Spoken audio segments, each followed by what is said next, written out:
Ok, voilà. Bon, eh bien, bienvenue à tous et bienvenue à ceux qui nous rejoignent en cours de route. On va passer ici ensemble plus ou moins 45 minutes autour de cette thématique, l'irritabilité au travail. Je m'appelle Égide Altenlo, je suis psychologue clinicien, également expert en gestion de la colère et de l'irritabilité, de tout ce qui tourne autour du spectre de cette émotion très particulière. Donc, c'est c'est parti. Ce qu'on va voir aujourd'hui, bien, ça va être assez simple, hein. On va faire un petit topo de finalement c'est quoi l'irritabilité. Euh, on va voir également quels sont les différents signaux que l'on peut observer chez soi ou chez autrui, et surtout ce qu'on peut faire en cas d'irritabilité pour ne pas déraper. Comment réagir face à un collègue qui est irritable, comment réagir face à un supérieur qui est irritable, comment formuler une critique, comment répondre à une critique, comment analyser une critique, voir dans quelle mesure est-ce qu'elle est justifiée ou injustifiée, etc. Donc, ça va, ça commence à se remplir tout doucement, c'est chouette. Voilà, donc on va commencer tout de suite, hein, parce il y a quand même pas mal de choses à voir. Là ici, je vous ai proposé là ici un petit exemple. Finalement, la colère, c'est une émotion de base, hein. L'irritabilité fait partie de la colère. Là ici, dans le diagramme là, elle est présente jusqu'au niveau 6, on va dire, d'intensité de cette fameuse émotion. Donc, c'est très varié, hein, l'irritabilité.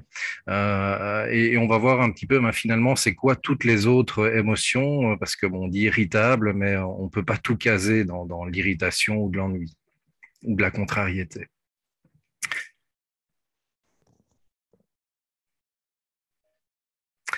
Alors, le premier niveau de la colère, c'est la contrariété. C'est une colère qui est modérée, qui est générée par un inconvénient ou une nuisance. C'est ce qu'on rencontre tous les jours, en fait, hein, la contrariété. On doit faire avec tous les jours, que ce soit au niveau privé, que ce soit au niveau professionnel. C'est très présent.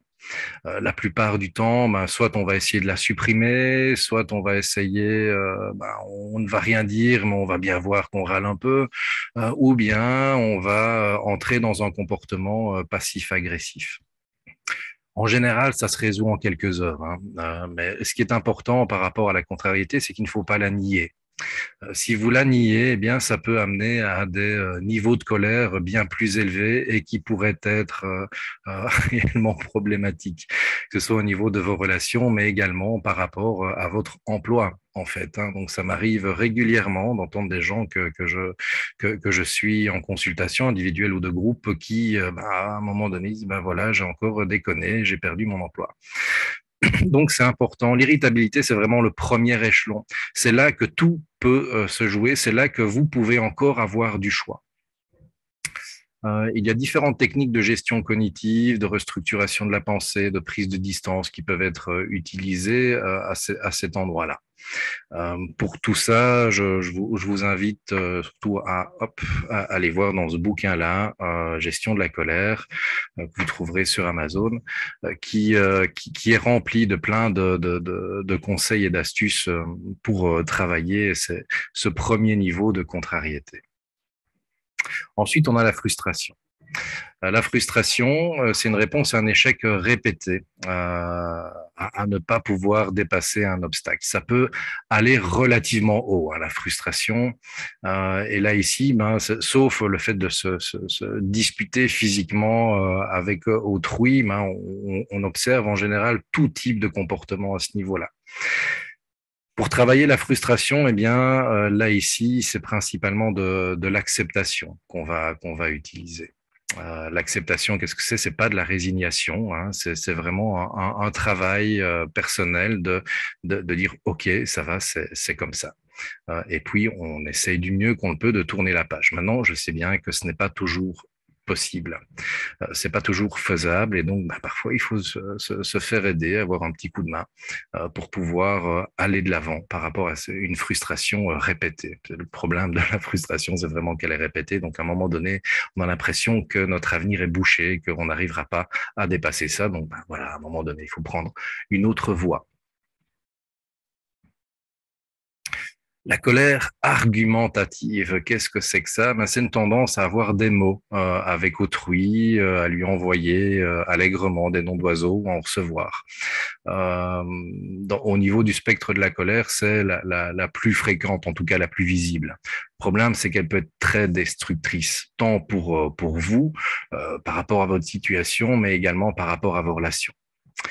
Ici, la meilleure façon de pouvoir travailler ce type de colère-là, eh bien, c'est de différer sa réaction dans un premier temps. Donc, en gros, on se tait et on observe ce qui se passe en nous. Pourquoi faire ça? Eh bien, c'est tout simple en fait, parce que cette colère argumentative, elle vient au bout d'un certain niveau d'activation. Et si on commence à observer ces réactions émotionnelles au cours du temps, eh bien, on va commencer à pouvoir détecter de plus en plus rapidement les signaux faibles qu'on est en train de monter en puissance. Et c'est à ce niveau-là que vous pouvez utiliser quasiment toutes les techniques dont je parle dans mon bouquin, dont je parle dans mes groupes. Il y a la rancœur et l'amertume. Là, ici, c'est une colère qu'on va dire empêchée. Par plein de raisons. Ça peut être parce que c'est une colère vis-à-vis d'un supérieur, vis-à-vis d'une personne dont on ne peut pas trop se fâcher avec elle. Le problème de cette colère-là, c'est que elle a tendance à couver et à nous détruire petit à petit de l'intérieur. Et le problème, c'est que comme elle est empêchée, elle reste là et donc elle a tendance à se réactiver régulièrement. Là, ici, il y a différentes façons d'aborder. Un truc comme celui-là, c'est l'acceptation, le pardon, la compassion pour soi, la gratitude pour les petites choses de la vie. On a le désir de vengeance, qui est un petit peu la rancœur et l'amertume est poussée à son maximum. Lorsqu'on est à ce niveau-là, en général, c'est omniprésent en nous. On n'arrive pas à pouvoir se décoller de ça, c'est entêtant, c'est obsédant. Là, ici, c'est la même chose, en fait, que pour le type de colère précédent. C'est l'acceptation, le pardon, la compassion pour soi et la gratitude. Maintenant, comment est-ce qu'on fait tout ça? Là, ici, c'est dans la gestion de la colère. Nous, on va voir principalement, c'est qu'est-ce qu'on fait en cas d'irritabilité, comment repérer ça chez autrui. Donc, voilà, ça pourrait faire l'objet d'une autre conférence, bien entendu. Et la furie, ça c'est le stade terminal de l'émotion. C'est complètement hors de contrôle. On va au front. Et la plupart du temps, ça se termine devant un juge, ça se conclut par une plainte. Voilà, donc c'est pas la plus facile à gérer. En fait, on ne sait pas la gérer. C'est là une fois qu'on est déjà à ce stade-là, c'est trop tard. Il faut juste prier pour qu'elle ne fasse pas trop de dégâts. Donc, il faut vraiment agir avant. Et ça, c'est vraiment, vraiment important. Il faut agir avant. Et comment est-ce qu'on agit avant? En développant des stratégies de gestion de conflits, en développant des stratégies, des techniques d'auto-apaisement, de distance cognitive par rapport aux pensées, aux jugements, aux croyances que l'on peut avoir, et surtout de développer du mieux qu'on le peut. En tout cas, je sais bien que c'est très difficile pour beaucoup d'entre nous, le lâcher prise.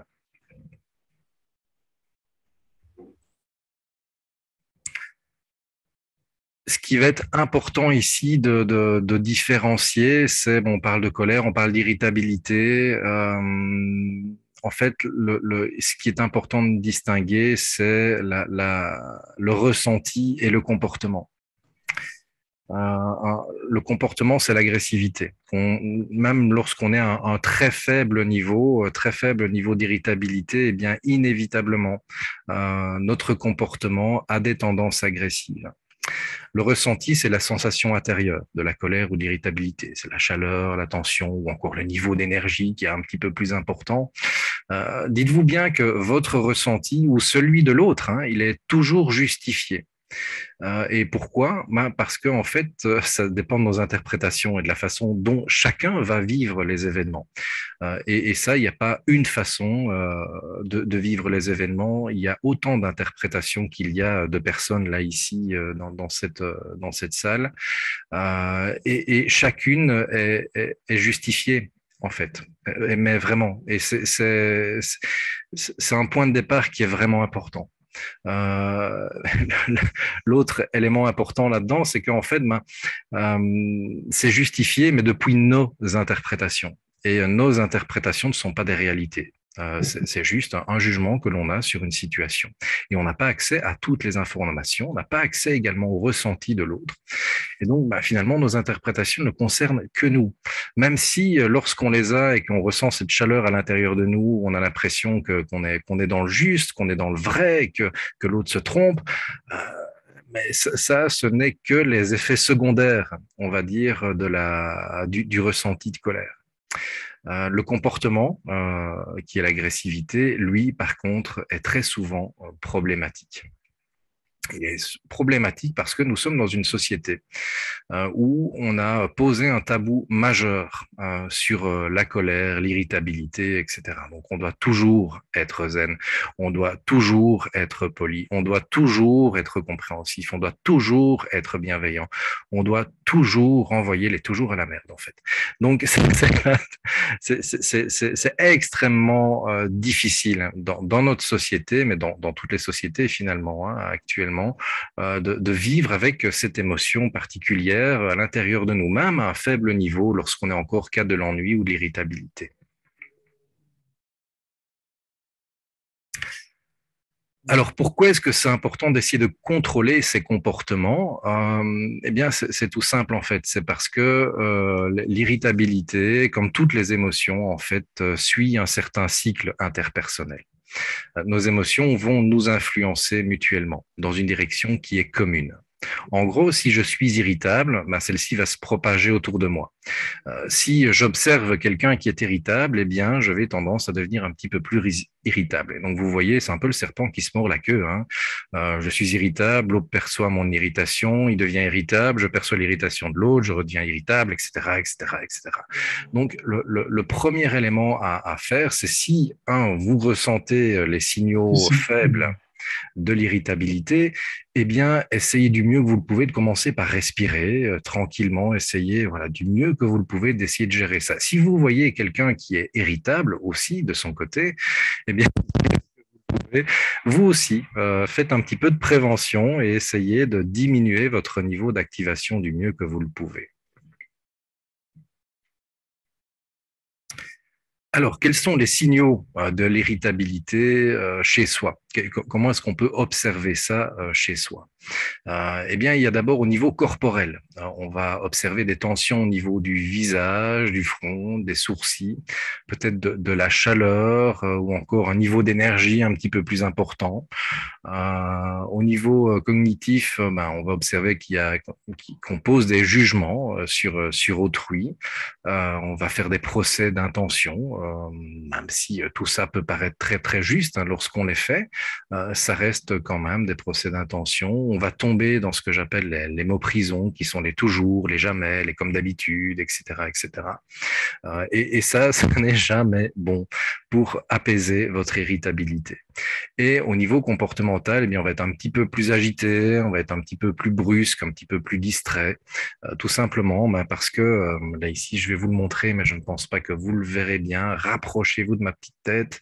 En fait, lorsque tout va bien, notre cerveau ressemble à ça. Et lorsque on commence à être irritable, eh bien, il se rapproche progressivement de ça. Voilà, vous voyez, bon, on en a perdu en route des neurones, et donc même au niveau de notre coordination fine, eh bien, on est beaucoup moins efficace.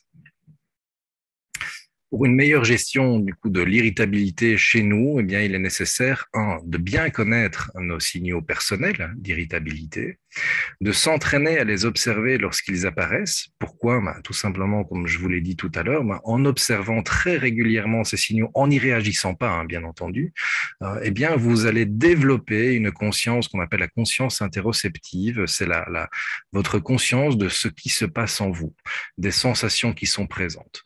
Et plus vous allez observer, plus vous allez remarquer qu'il y a peut-être au début, peut-être une sensation particulière qui est liée au fait que vous commencez à entrer dans le spectre de la colère à travers de l'irritabilité. Donc, c'est important de vous entraîner à repérer les indices subtils de l'émergence de votre irritabilité. Et aussi, même en dehors de toute émotion, de toute irritabilité, entraînez-vous à mettre en place des procédures qui fonctionnent dès les premiers signes. On va voir un peu comment s'apaiser aussi, ne vous inquiétez pas. Quels sont les signes d'irritation chez autrui? Parce que ça, c'est aussi important d'observer, de voir quel est le niveau plus ou moins d'activation des gens autour de moi. Si vous voyez un froncement de sourcils, des rougeurs au niveau du visage, une agitation globale, une augmentation du débit verbal ou encore du volume de la voix, une expression faciale de type je fais la gueule, vous devez la connaître, on en a tous, une expression comme celle-là. Un regard qui fixe la cible de manière très intense, des tensions dans les mains ou de l'agitation, des lèvres pincées, eh bien, dites-vous que là, la personne est là en train d'escalader progressivement sa montagne de la colère. Et donc là, il s'agit, vous, en ayant perçu ça, dites-vous bien que vous percevez ces signaux, mais même de façon inconsciente, dès que vous voyez des signaux d'irritabilité, vous vous mettez en position de défense. Et donc, en étant plus vigilant, vous allez adopter également des comportements non verbaux qui peuvent être interprétés par la personne. Je vais couper les micros. Hop. Voilà.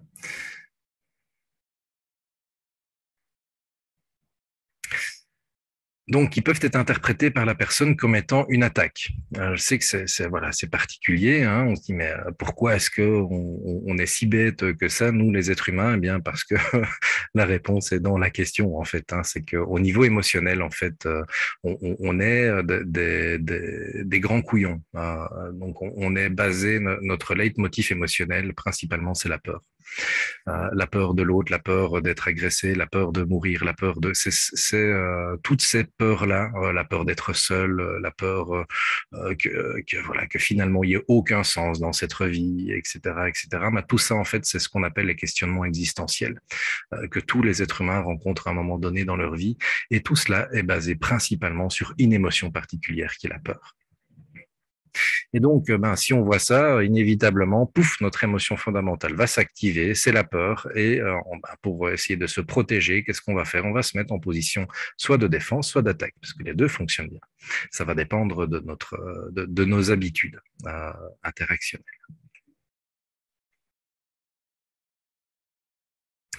Alors, qu'est-ce que je peux faire si j'observe de l'irritation chez moi? La toute première chose à faire, c'est de ne jamais répondre du tac au tac. Jamais, jamais, jamais, jamais.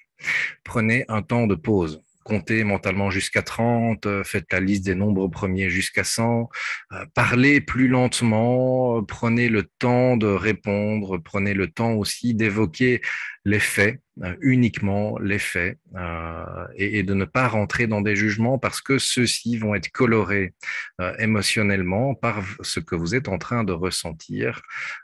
Et donc, du coup, du mieux que vous le pouvez, même si vous faites très attention, eh bien, inévitablement, si vous allez sur des jugements, ils vont être colorés avec de l'agressivité. Donc, restez sur les faits. Respirez profondément. Là, ici, il y a plusieurs types de respiration qui fonctionnent bien pour diminuer l'activation de notre système nerveux autonome qui commence à s'activer. C'est la respiration 4-4. Là, ici, c'est très, très simple. Hein. Vous inspirez 4 secondes, vous bloquez votre respiration 4 secondes, vous expirez 4 secondes, vous bloquez, vous inspirez, vous bloquez, vous expirez, vous bloquez. Voilà. Ce n'est pas très, très compliqué à faire. Ensuite, il y a le rapport inspiration-expiration sur lequel on peut travailler aussi, qui est le rapport 4 secondes à l'inspiration, 6 secondes à l'expiration.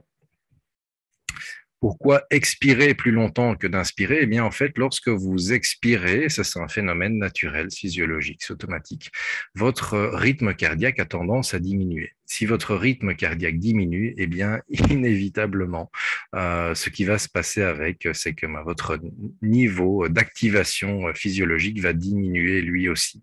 Tout simplement, lorsque on est irrité, lorsqu'on est en colère, lorsqu'on a peur même aussi, eh bien notre activation physiologique augmente. Et avec ça, eh bien, il y a également notre rythme cardiaque qui augmente. L'intérêt, le corps humain, il est mal fichu, mais parfois il est bien fait aussi, vous savez. Et l'intérêt de ça, c'est qu'en fait, c'est dans les deux sens. Si vous diminuez votre rythme cardiaque, eh bien, vous allez diminuer votre niveau d'activation. Donc, n'hésitez pas à abuser de ces respirations-là. Inspirez 4 secondes. 2, 3, 4. Expirez. 2, 3, 4, 5, 6. Inspirez. Expirez.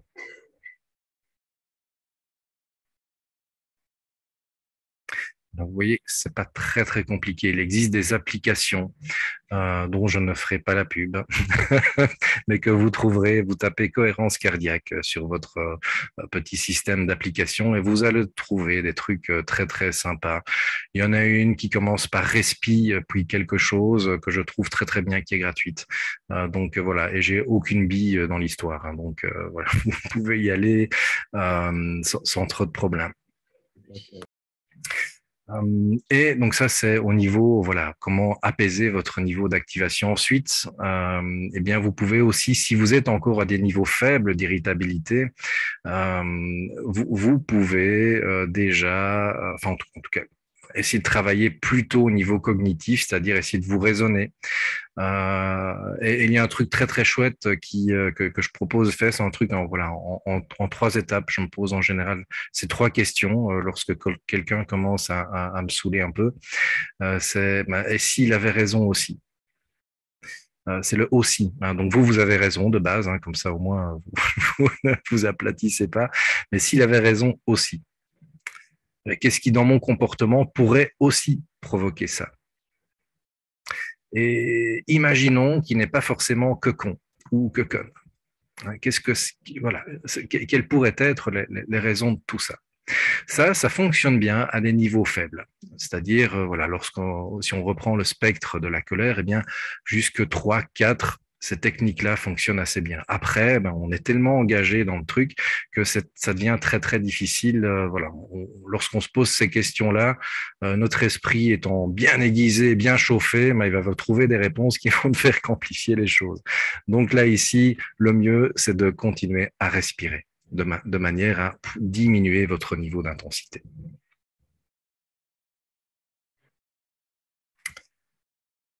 Alors, qu'est-ce que je peux faire si j'observe de l'irritation chez quelqu'un? Eh bien, qu'est-ce que je peux faire? Et si je ne suis pas la cible, bon, ça on ne le sait pas forcément a priori, mais voilà, en connaissant un petit peu vos collègues, je pense que vous devriez reconnaître certaines formes d'irritation et savoir que c'est peut-être pas vous la cible à ce moment-là. Donc là, c'est plutôt bien d'y aller. Ne jamais, au grand jamais, lui dire tu m'as l'air irritable ou tu es en colère ou voilà. Approchez-vous plutôt en disant j'ai le sentiment qu'il y a quelque chose d'important qui te préoccupe. Pourquoi? Parce que c'est ça en fait. Lorsqu'on est irritable, ça fait partie du spectre de la colère. Si la colère est déclenchée ou l'irritation est déclenchée, c'est qu'il y a quelque chose d'important pour nous qui est mis en balance en fait, dans la façon dont on interprète les choses. Écoutez sans juger, sans interpréter. Ni le contenu, ni ce qu'il ressent. Rappelez-vous, même si c'est pour vous, mais ça compte pour l'autre aussi. Les émotions sont toujours justifiées. Ne remettez jamais en cause les émotions de quelqu'un. Même si, voilà, dans les raisons qu'il vous donne, ça vous paraît injustifié, peut-être qu'il n'a pas accès à toutes les raisons non plus. Dites-vous bien que les émotions, c'est quelque chose de très automatique, et de ce fait, notre cerveau, notre conscience n'a pas accès à tous les tenants de l'émergence d'une émotion. Et ne réagissez pas, ça c'est hyper important aux sorties de route. Voilà, aux petites insultes, aux machins, tout ça, n'y réagissez pas. Validé par un truc du genre, comme tu as probablement raison, le probablement il est important, parce que ça permet du coup de vous sécuriser, hein. Vous n'avez pas donné raison, mais vous allez dans son sens. N'ajoutez jamais le depuis ta perspective, parce que bon, ça j'entends certaines personnes parfois faire ça, mais c'est extrêmement provocateur, donc ça ne va pas diminuer l'irritabilité chez l'autre. Mais plutôt, bon, tu as probablement raison, mais là, ça a l'air de chauffer un peu. Prends le temps de t'apaiser. Et si tu veux, on peut en discuter ensemble.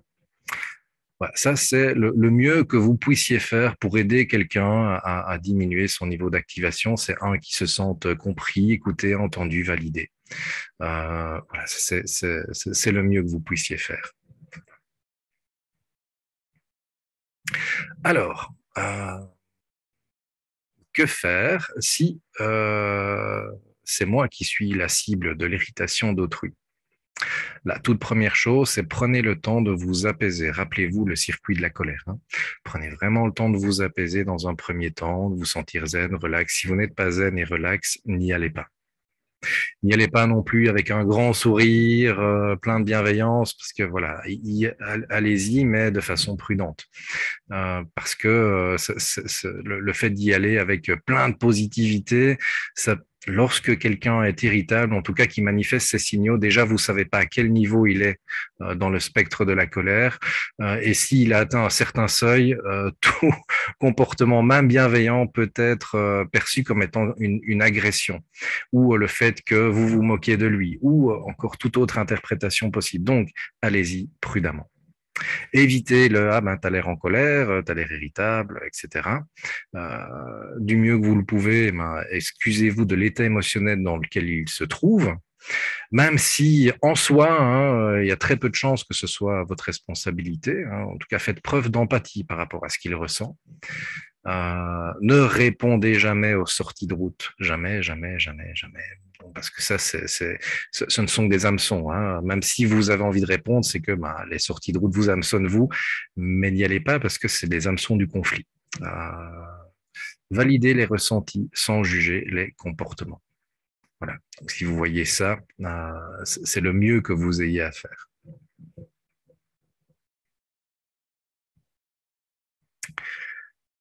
Alors, bon, dans l'irritabilité, parfois on a envie aussi de dire ces quatre vérités à l'autre, mais plutôt que de faire ça, moi je vous propose d'essayer de formuler une critique de façon constructive.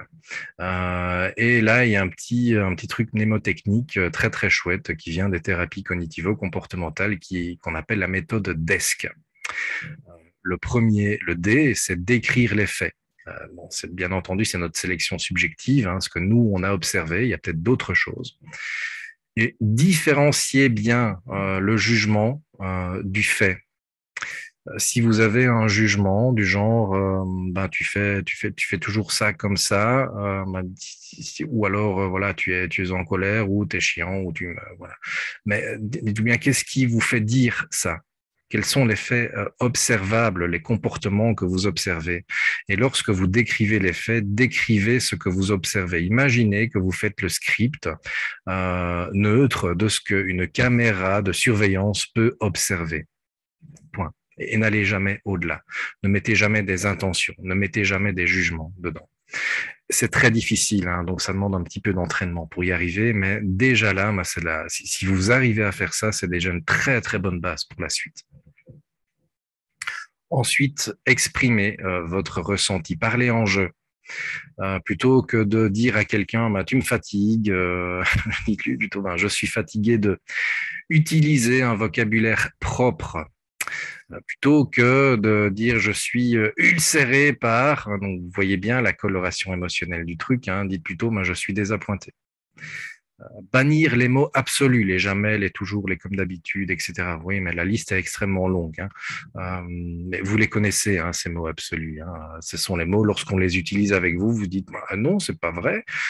En général, c'est que dedans, il y a un absolu.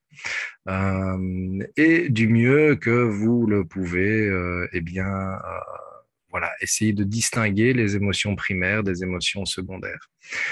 Vous pouvez, par exemple, être en colère contre un collègue qui, ben, là pour l'instant, est souvent sur sa messagerie et répond pas toujours aux messages. Et vous lui dites, voilà, l'émotion, c'est la colère. Mais en fait, si vous creusez un peu derrière, c'est plutôt de la peur. Vous avez peur de perdre tel et tel client parce que, voilà, on sent que de son côté, il est en demande de réactivité et que vous vous êtes empêché de pouvoir continuer à travailler parce qu'il n'y a pas de réponse. Voilà, c'est distinguez bien les deux. Et vous pouvez communiquer sur l'une ou sur l'autre. C'est pareil. Le mieux étant de parler de l'émotion primaire, c'est-à-dire celle qui est derrière la colère ou l'irritabilité. Donc voilà, ça c'est exprimer les ressentis. Un, décrire les faits. Deux, exprimer les ressentis. Ensuite, les solutions. Engagez-vous dans de la résolution de problèmes. Qu'est-ce qu'on pourrait faire pour? Laissez l'autre proposer des solutions, puis proposez les vôtres. Puis faites un petit mixte raisonnable, applicable et dont les résultats pourraient être observables et mesurables, hein. Je ne vais pas vous bassiner avec le SMART, vous le connaissez très bien.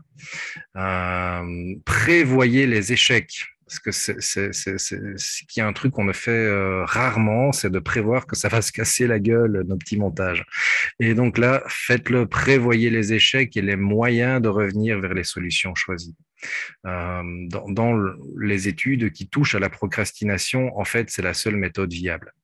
Ou les études qui mènent voilà, à la mise en place d'habitudes, ben, prévoir ce moment-là, de revenir, comment est-ce qu'on va se remettre sur les rails lorsque ça va foirer.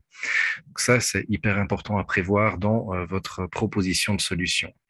Et puis, ben, voilà, le C, c'est conclusion, contrat, valider un accord mutuel en résumant la partie solution. Ça, c'est la méthode DESC. Ne vous inquiétez pas, j'ai mis mes coordonnées à la fin de la présentation. Vous pourrez facilement en prendre note. Et si vous m'envoyez un petit mail, vous pourrez toujours obtenir la présentation ici. Il n'y a pas de souci. Et d'ailleurs, je mettrai même la présentation sur YouTube tout à l'heure. La critique est-elle justifiée? Lorsqu'on analyse une critique, la toute première chose à se poser comme question, c'est bon, ok, j'entends bien, je me suis tu, j'ai tout entendu. Est-ce que c'est justifié, même de façon minime? Est-ce que des faits, des observations de comportement sont proposés, ou bien est-ce que c'est juste des jugements? Et prenez uniquement les faits, répondez uniquement aux faits. S'il y a des jugements, opposez-vous à ceux-ci. Hein, dites, écoute, non, ça, je suis désolé, c'est un jugement, c'est un procès d'intention, et c'est faux. Opposez-vous à celui-ci et explorez ce qui se cache derrière un tel jugement. Trouvez les faits sous-jacents. Est-ce qu'il y a des faits? Et s'il n'y en a pas, eh bien, c'est juste un jugement purement gratuit. Et là, ne dites pas que c'est purement gratuit. Écoute, c'est ton opinion, c'est ton jugement, mais la mienne, elle est différente. Et n'envoyez pas du coup un jugement dans la face de l'autre, hein, parce que je connais bien les petites dérives, hein, ça. Hein, c'est ouais, non, j'utilise une méthode de communication non violente et tout, donc hop, je parle, non, non, c'est ton opinion, machin, puis paf, derrière, j'envoie plein de jugements au visage de l'autre. C'est pas cool de faire ça, c'est presque de la manipulation, donc faites attention à ça. Comment répondre à une critique qui vous est formulée? Comme d'hab, ne répondez jamais du tac au tac, ça c'est le plus important. Laissez-vous le temps d'analyser la critique, de trier les faits des jugements. Répondez aux faits si cela vous paraît nécessaire. Excusez-vous si c'est nécessaire, proposez des solutions ou encore élargissez le contexte s'il y a réellement une incompréhension. C'est-à-dire, voilà, la personne elle a vu ça, mais en fait, si on prend une historique un petit peu plus large, eh bien là où on en est arrivé, on le comprend davantage. Voilà. Répondez au jugement sans vous-même poser de jugement. Donc, responsabiliser l'autre du fait que, ben, ouais, il a une opinion, il a le droit de l'avoir. Elle est certainement justifiée.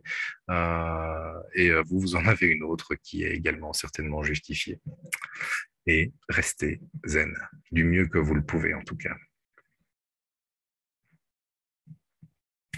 Alors, bon, là, c'est là que ça peut coincer parfois, hein. Que faire si mon N+ est irrité ou irritable et qui vient vers vous et il commence à se déverser?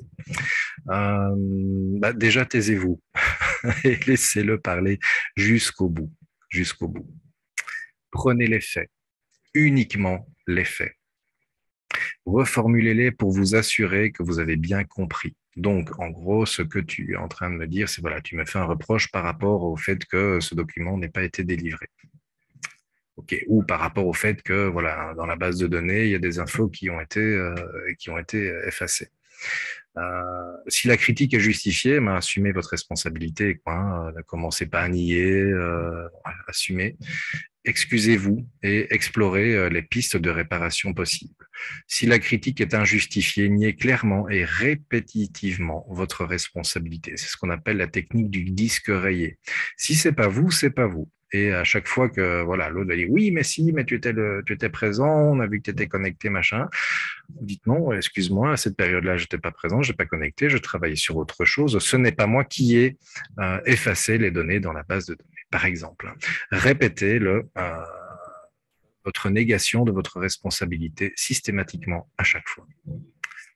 Et si la réaction est exagérée, parce que ça arrive hein, aussi, surtout, voilà, vous devez le savoir si vous êtes manager ou même simplement en observant vos managers, il y a énormément de pression qui sont mises sur leurs épaules. Et donc, parfois, ils sont obligés de penser, de voir plein de choses en même temps et leur niveau, enfin, ils n'ont qu'un seul niveau d'activation émotionnelle, les pauvres. Donc, parfois, ils peuvent déborder alors qu'en fait, s'il n'y avait eu que votre problème, si c'est effectivement un problème, il aurait, voilà, serait passé comme ça, comme une lettre à la poste, aurait juste dit non, il faudrait le faire autrement. Mais parfois, la réaction peut être clairement exagérée, mais c'est aussi certainement lié peut-être qu'il y a d'autres problèmes dans le service, peut-être qu'il y a, voilà, il y a d'autres problèmes, que ce soit dans le service, peut-être même au niveau privé. Ça, laisser de côté, hein, n'allez jamais chatouiller quelqu'un au niveau privé, sauf si lui vient spontanément avec ça. Mais enquêtez, tiens, est-ce qu'il y a d'autres choses qu'il vous reproche ou qui pourraient ne pas aller dans le service, qui pourraient expliquer l'intensité de ces réactions? Alors, voilà, ça c'est le topo, les quelques lignes directrices vraiment importantes à avoir en tête. Maintenant, ça demande un petit peu d'entraînement, hein. Je vous l'ai dit en début de webinaire. Voilà, c'est pas avec 45 minutes que vous allez réussir à régler tous les problèmes, ça c'est certain. Donc il y a également, voilà, il y a des petites choses à faire. Déjà, vous entraîner à tout ce que à toutes les propositions que je vous ai déjà faites là ici. Mettez déjà ça en place et voyez si ça change quelque chose. Et il y a d'autres choses qu'on peut faire aussi, comme par exemple analyser les sources d'irritabilité et les diminuer, soit la fréquence, les contacts avec des personnes qui vous mettent toujours sur les nerfs, si c'est possible, hein, bien entendu, ou diminuer au minimum vos interactions avec ces personnes. Donc l'analyse des sources d'irritabilité, elle est vraiment fondamentale, hein. Si malgré les petites astuces que je vous ai données là, c'est pas voilà, vous continuez à être irritable et à avoir des accès de colère, cette analyse-là, vous allez pas, il faut vraiment la faire.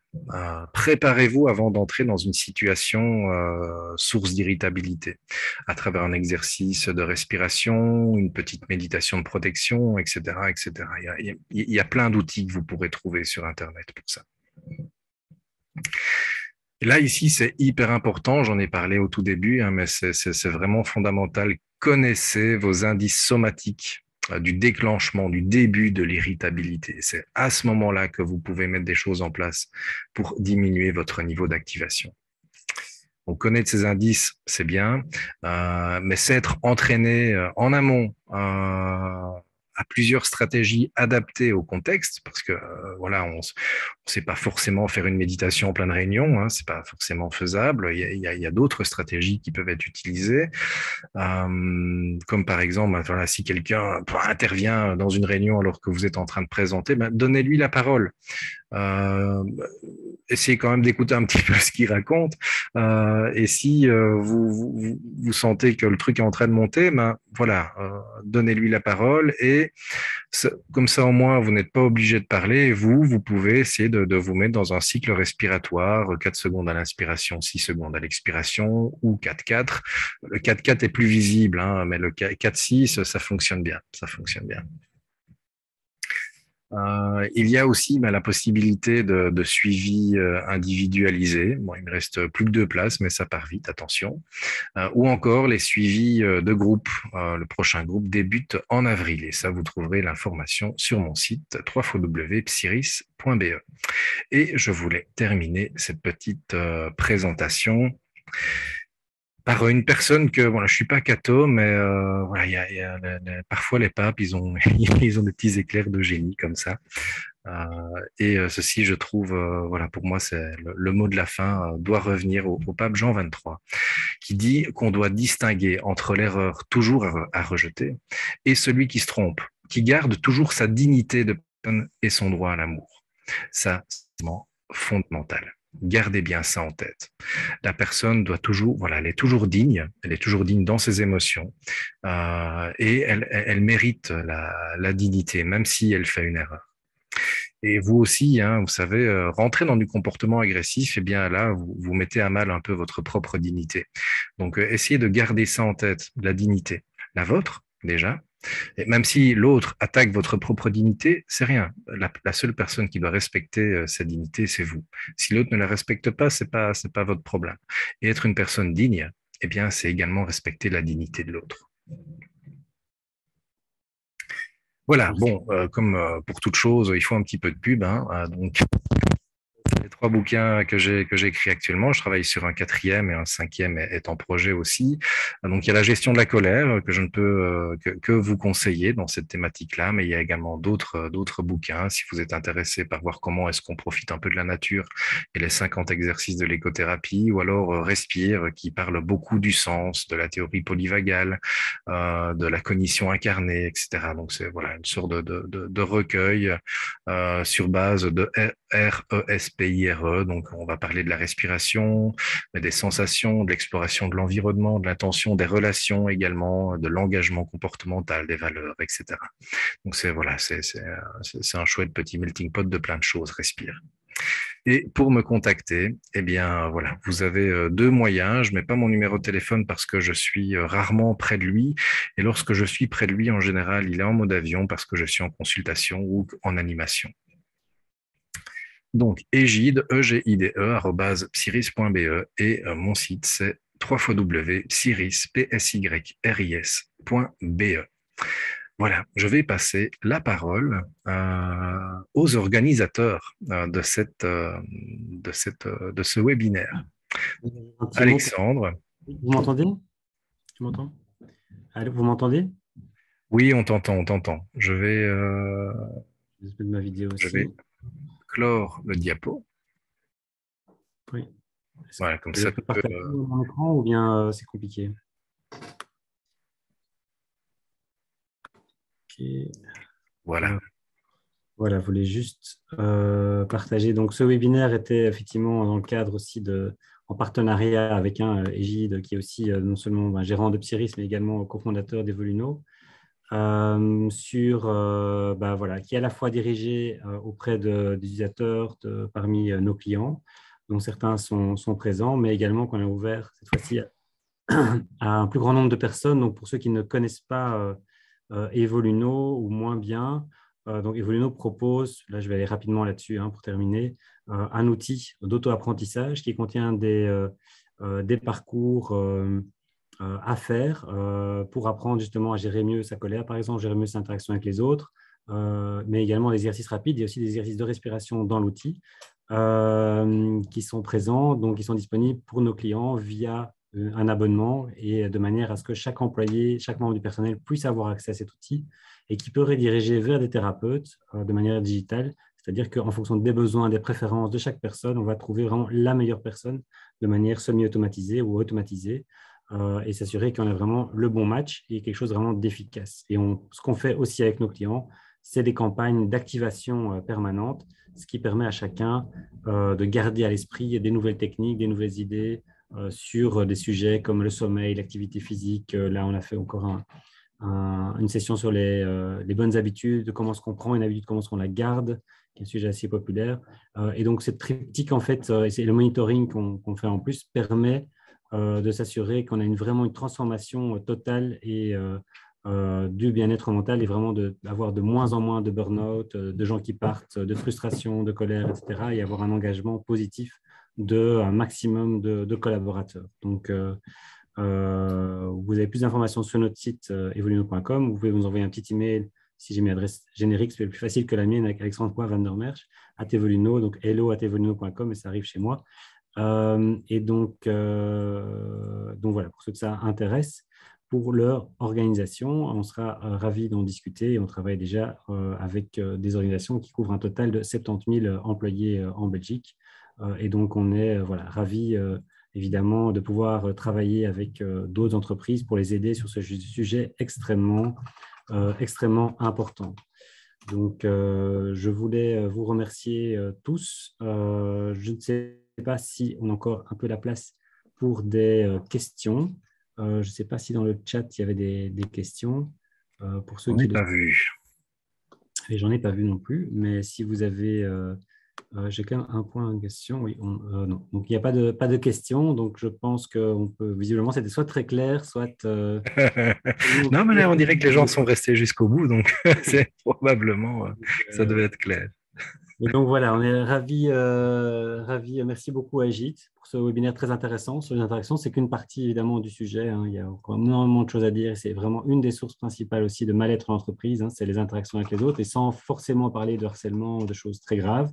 Ça peut parfois aller jusque-là. Mais simplement, c'est effectivement les petites irritations, les frustrations, voilà, le quotidien qui fait que parfois c'est difficile à vivre avec d'autres personnes. Et en fait, en travaillant sur soi-même, on peut déjà améliorer beaucoup de choses. Ça, c'est vraiment un des apprentissages principaux, c'est-à-dire que même si c'est quelqu'un d'autre, entre guillemets, qui est responsable, si on veut, d'un climat plus difficile, eh ben, en travaillant sur soi-même, en donnant l'exemple et effectivement en appliquant les techniques des gîtes, on peut déjà changer la donne, ce qui est, je trouve, un message assez positif et assez important, en fait, hein. On a tendance un peu vite à se dire, ah oui, cette personne devrait changer. Et en fait, on se rend compte qu'on peut déjà changer des choses par soi-même. Moi, c'est un des points aussi principaux que je retiens ici. C'est sans vouloir changer l'autre, en changeant soi-même, en fait, on arrive à changer l'autre. Et on arrive à changer soi aussi, évidemment, ce qui est toujours un plus. Donc voilà, moi je ne suis pas le pape, mais je sais, j'ai mis un petit commentaire à ma sauce. Donc ça aura peut-être un peu moins de portée, j'imagine. Mais donc en tout cas, je voulais tous vous remercier pour votre présence lors de ce webinaire et nous vous tenons informés évidemment pour d'autres événements qui auront lieu dans le futur. Il y a une question de Anne. Est-ce qu'il y a des podcasts au sein de l'appli qui donnent des conseils tels que ceux qui ont été donnés aujourd'hui? Alors oui, c'est effectivement le format de l'application est un genre de podcast si on veut. Donc c'est des formats audio courts qui donnent des techniques, des explications effectivement sur certaines difficultés de stress, anxiété, colère, etc. Et qui donnent des techniques, comme on en a vu certaines aujourd'hui, pour mieux gérer ça. Donc c'est un format d'apprentissage court, très simple d'accès, très ludique, qui demande que quelques minutes par jour ou par semaine, en fonction du temps qu'on veut consacrer à cet apprentissage, pour vraiment faire une différence dans la vie. Donc, les retours d'utilisateurs sont en général extrêmement positifs. C'est que voilà, c'est simple d'accès, c'est facile, mais ça fait une différence peut-être très aussi pragmatique. Donc, voilà, parce que c'est en format audio, en format aussi on peut lire, il y a des sessions courtes, il y a des sessions un peu plus longues, il y a des exercices rapides, donc il y a vraiment de quoi trouver son bonheur pour vraiment améliorer tout ce qui est gestion du stress et autres, sommeil, et toutes les dimensions de la santé mentale. Donc voilà, je ne sais pas s'il y a encore d'autres questions.